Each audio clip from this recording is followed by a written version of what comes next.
Hi, this is Renard Boyce, the owner of Temple Mortgage. I thank you for tuning into the broadcast today, Banking with RS Boyce. This is the Reverse Mortgage series. We're really dedicating this series to our seniors and those who are in a position to take advantage of the new reverse mortgages, which are FHA-backed and sponsored by the government. Temple Mortgage is very pleased to announce the fact that we're working in conjunction with an FHA-certified consulting company by the name of CMS. And we're very privileged today to have the owner of CMS Mortgage with us, Mrs. Karina Carter. But before we bring Ms. Carter on, we just want to really encourage you that we are coming to the public, especially to our seniors, with a program that we think is decent, a program that we think, I know is decent, healthy, holistic, safe, sound, and sanitary. And I know there have been so much disinformation, so much fear factors, so many disinformation, once again, has been put into the public, where seniors have really been somewhat apprehensive about moving forward with reverse mortgages. But today, over the next 3 or 4 weeks, we're going to bring you a series of broadcasts. I almost said sermons because, I preach also. Where we're really going to talk about the nuances, the fine points to make you feel as comfortable as possible. Because we all know as saints of God that our people truly perish due to a lack of knowledge. So if we bring the proper amount of knowledge, we bring light and shine into dark places, there should be no reason for disinformation or misinformation. And I was talking to my rep down here at the station, Reverend Everett. He was talking about the fact that he was so excited that I was coming back on the air, especially with my new affiliation, CMS Consultant, under Ms. Karina Carter, and that we will be bringing healthy information by which the saints would feel safe to proceed. Because we all know in the current economy, this is an excellent time for those of you with equity to really think about a reverse mortgage. So let's start. Ms. Carter, how are you doing today? I'm fine, thank you. Good. I'm so glad to have you. I'm glad to be working with you. I'm glad to be here. Thank Good. you. Hey, tell me something. Before we even get into the nuts and bolts, what is a reverse mortgage?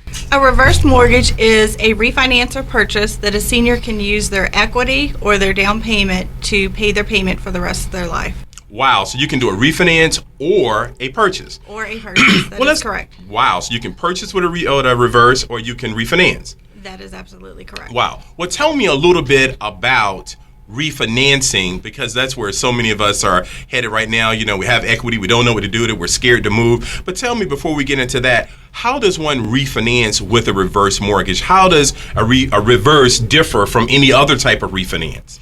A reverse is exactly that. It's a reverse mortgage. You're using your equity to pay your payments and your interest payments instead of payments out of your pocket.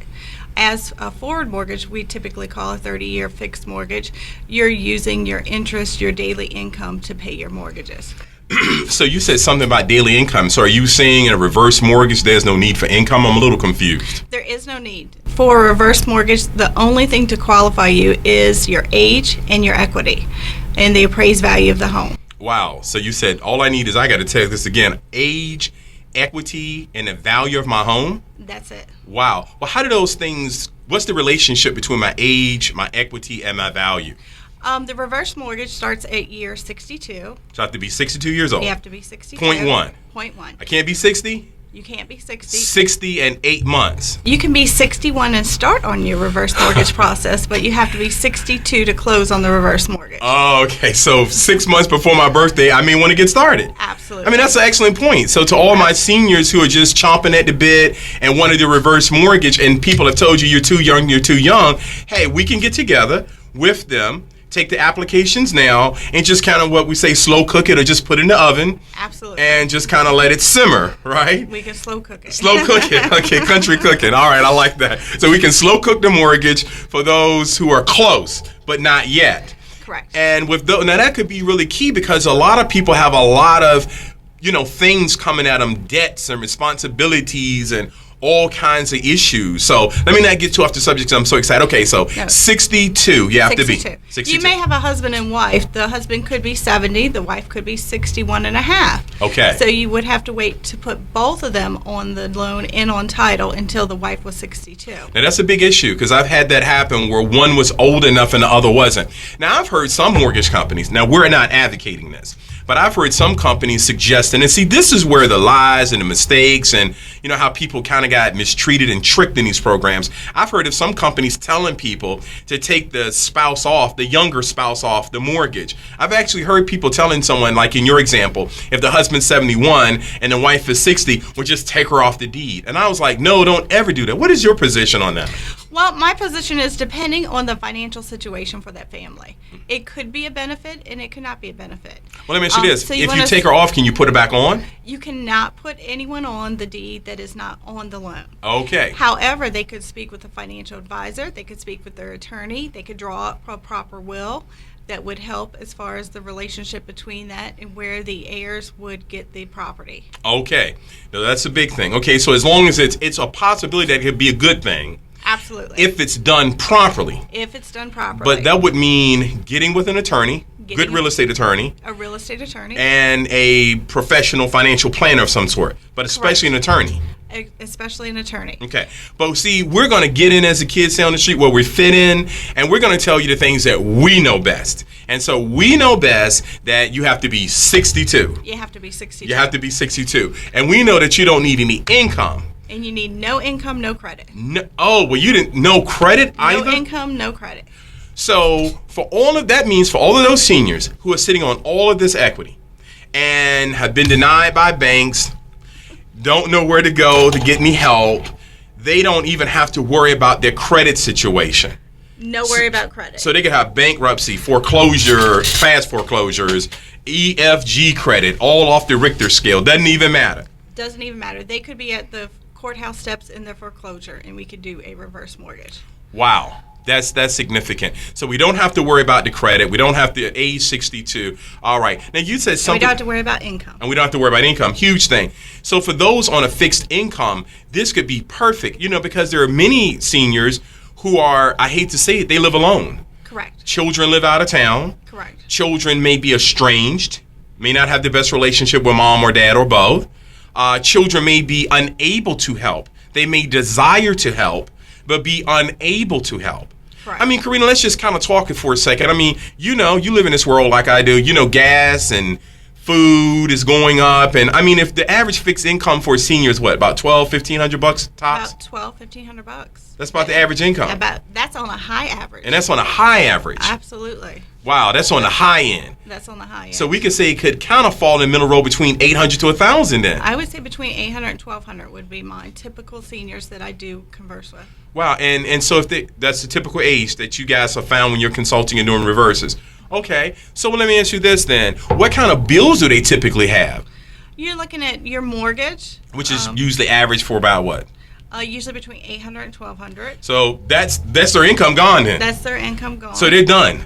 And you're looking at maybe if 2 credit cards, and then you're looking at usually medical expenses anywhere between $200 and $600 a month. And all that medication. And that's medication, yes. And we haven't talked about, you didn't mention eating yet, so no one's eaten. No one's We haven't eaten. gone to the grocery store. No We haven't slow cooked anything. Nothing. Wow. We haven't paid the VEPCO bill yet. We haven't paid the VEPCO bill. Not the water bill. Not the water bill. Can't even afford to have a pet. Nope. Average household expenses, it's probably going to be upwards between $2,400 and $3,200 a month to live. And that's for an average mortgage of about $800 to $1,200. So on an average mortgage, if your mortgage payment, let me repeat this, is $800 to $1,200, your total living expenses average about $2,400. That's mostly the seniors that we are seeing. Wow. So they're already quote unquote upside down. That's a possibility, yes. They're upside down in their mortgage. Well, they're upside down in their life expenses. In their total debt monthly expenses, correct. So they're expending more than they're making. Absolutely. So in a nutshell, because we're going to do 3-part segment and possibly 5 or 6 parts, but as we're kind of drawing near to the end of this segment, or at least over the halfway point, we have all these people out here, seniors. Yes, sir. Don't make enough, debts, medication, food. So many seniors are struggling. But so many people have been injured with these programs. That's why it took me years.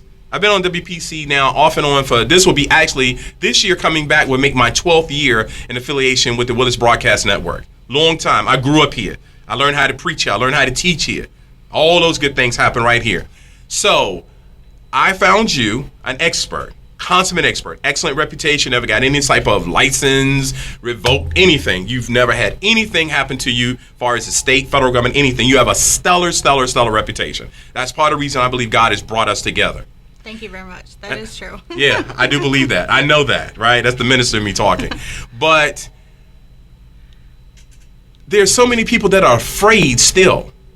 Well, I think the old myths carry far, and that's from the 70s and 80s when the program wasn't as governed as it is now. Well, some of these old myths have been recent. I was talking to some pastors about it. Well, the old myths carry on for years. Okay.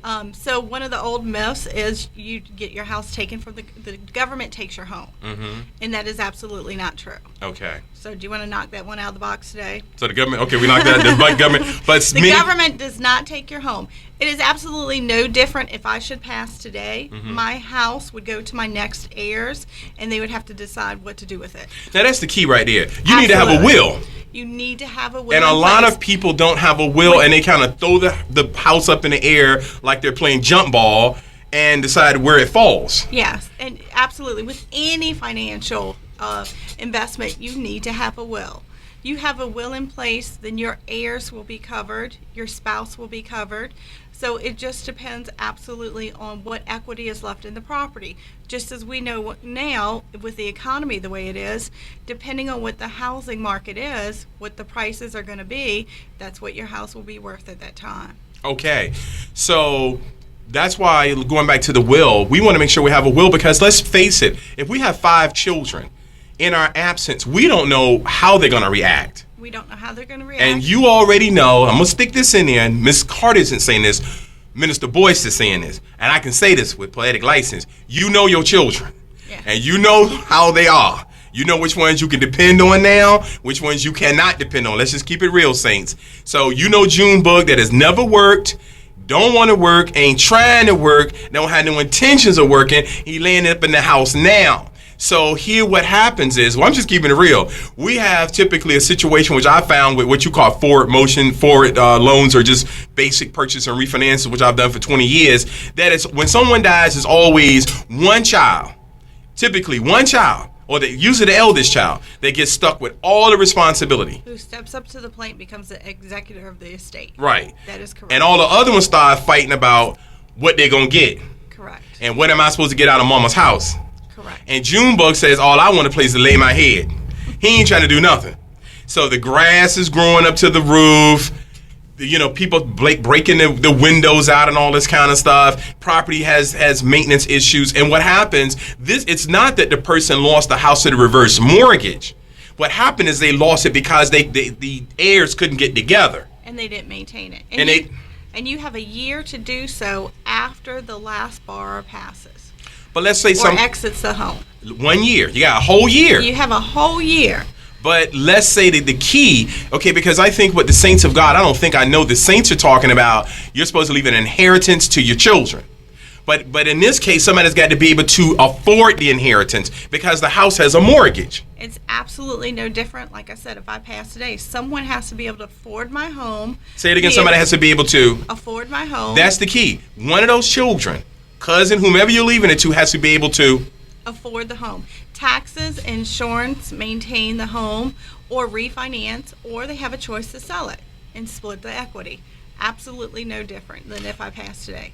Wow. Well, you've heard it, and we're going to talk more about this reverse mortgage with our expert, Karina Carter. Give me a call, 757-567-6700. 757-567-6700. This is R.S. Boyce. Thank you. That's great.